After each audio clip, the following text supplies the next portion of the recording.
அது ஒரு அழகான கிராமங்க. அந்த கிராமத்தில் ஒரு வயலில் ஒரு விவசாயி நெல் சாகுபடி செய்திருந்தாருங்க. அந்த வயலில் ஒரு ஓரத்தில் ஒரு கொக்கு ஒன்று கூடு கட்டி முட்டையிட்டு வாழ்ந்து வந்ததுங்க. கொஞ்ச நாள் கழித்து அந்த முட்டைகளும் பொறிச்சு அந்த கொக்கு தன்னோட குழந்தைகளோட வாழ்ந்து வந்ததுங்க. அவங்க லைஃப் ரொம்ப சந்தோஷமாக ரொம்ப ஹாப்பியாக போயிட்டு இருந்துச்சு. டெய்லி அந்த தாய் கொக்கு என்ன பண்ணுன்னா, அந்த குழந்தைகளுக்கு இற தேடி அந்த வயலை விட்டு வெளியில் பறந்து வரும். வந்துட்டு இற தேடிட்டு அதே மாதிரி ஈவினிங் தன்னோட கூட்டுக்கு திரும்பி வரும். இப்படி ஒரு நாள் அது இற தேடிட்டு தன்னோட கூட்டுக்கு வரும்போது தன்னோட குழந்தைங்க முகத்தில் ஒரு பயமும் பதட்டத்தையும் பார்த்துட்டு, ஏன் என்னாச்சு, என்ன பிரச்சனை, ஏன் பதட்டமாக இருக்கீங்க அப்படின்னு சொல்லி தன்னோட தாய் கொக்கு தன்னோட குழந்தைங்க கிட்ட கேட்கும். சின்ன கொக்குகள் எல்லாம் சேர்ந்து தன்னோட தாய்கிட்ட சொல்லுது, இந்த மாதிரி இந்த வயலோட விவசாயி வந்தார், வயலை பார்த்து நெல் எல்லாமே நல்லா அறுவடைக்கு தயாராகிடுச்சு, அதனால் கூலி ஆட்களை வர சொல்லி நம்ம அறுவடையை தொடங்கலாம், நாளைக்கு எப்படியாவது ஆட்களை வர வச்சு நம்ம வேலையை தொடங்கிடணும் அப்படின்னு சொல்லி பேசிக்கிட்டு இருந்தார் அப்படின்னு தன்னோட தாய் கொக்கு கிட்ட சொல்கிறாங்க.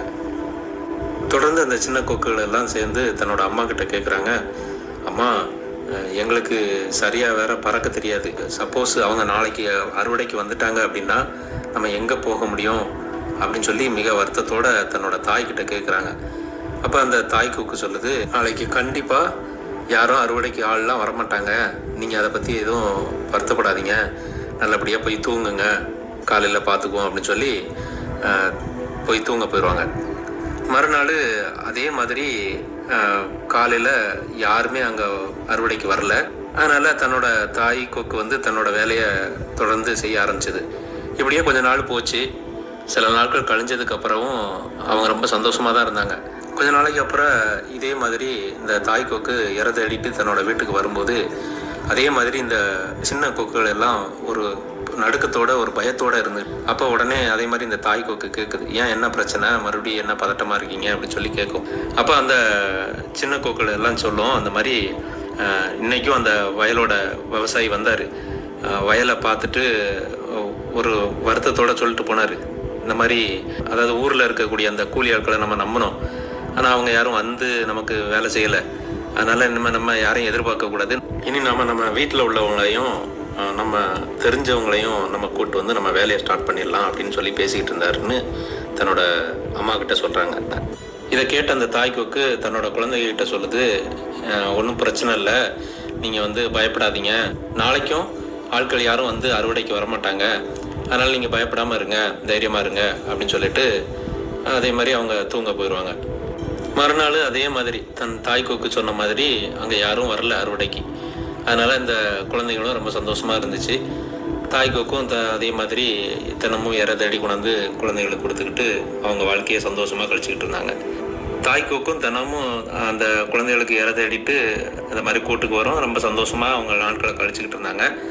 இதே மாதிரி ஒரு நாள் இற தேடிட்டு வீட்டுக்கு கொஞ்சம் லேட்டாக வந்துச்சு அந்த தாய் கொக்கு. அப்போ அந்த சின்ன கொக்குகள்லாம் சொன்னிச்சு, இந்த மாதிரி இன்றைக்கும் அந்த விவசாயி வந்தார், இந்த வயலை பற்றி அறுவடையை பற்றி பேசினார், அப்புறம் திரும்பி அவர் போயிட்டாரு அப்படின்னு சொல்லும். அந்த தாய் கொக்கு தன்னோட குழந்தைகிட்ட கேட்குது, இந்த மாதிரி என்ன பேசிகிட்டு இருந்தார், தெளிவாக சொல்லுங்கள் அப்படின்னு சொல்லி கேட்கும்.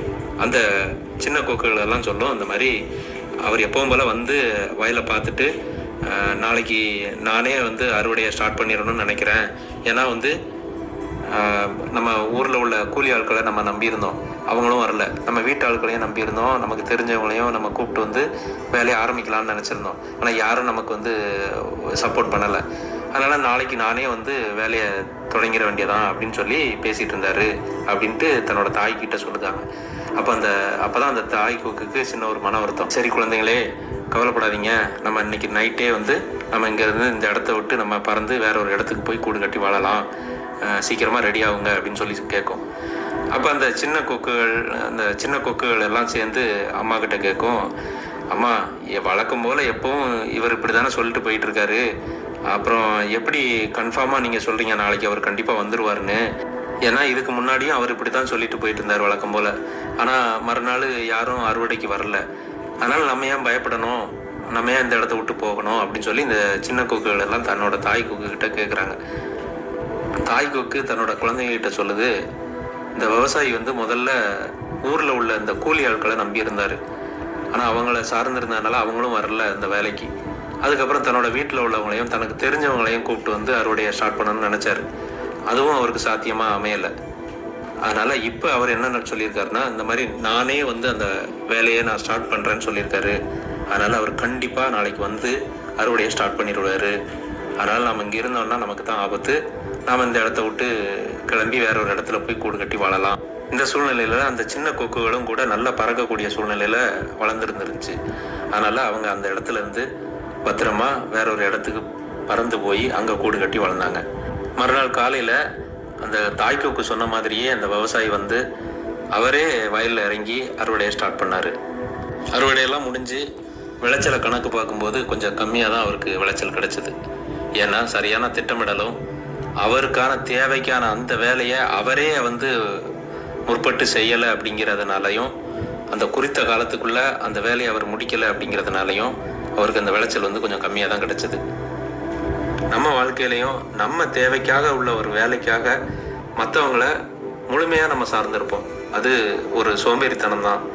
அதுக்காக யாரையும் டிபெண்ட் பண்ணி இருக்க வேணாம்னு நான் சொல்லலை. ஹெல்ப் கேட்குறதும் தப்புன்னு நான் சொல்ல வரலை. ஆனால் உங்கள் தேவைக்காக ஒரு வேலையை ஆரம்பிக்கணும்னு நீங்கள் நினச்சிங்க அப்படின்னா அதை நீங்கள் அந்த ரைட் டைமுக்குள்ளே, அதாவது அந்த சரியான நேரத்துக்குள்ளே நீங்கள் ஸ்டார்ட் பண்ணிவிடுங்க. அதுவும் இல்லாமல் உங்கள் லைஃப்பில் ஏதாவது கோல், உங்களுக்கு ஏதாவது ஒரு ட்ரீம் இருக்கும். அந்த ட்ரீமை நீங்கள் அச்சீவ் பண்ணணும் அப்படின்னு நினச்சிங்கன்னா அதை மற்றவங்களை சார்ந்திருக்காதீங்க. Do it yourself and you will always be a success.